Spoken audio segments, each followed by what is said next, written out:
The Kyocera ECOSYS MA6000ifx printer is set at the factory to work at altitudes up to 3,280 feet.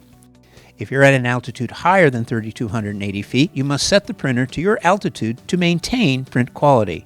You can also find this adjustment in the MA6000ifx operation guide. With the printer running, press the System menu counter key.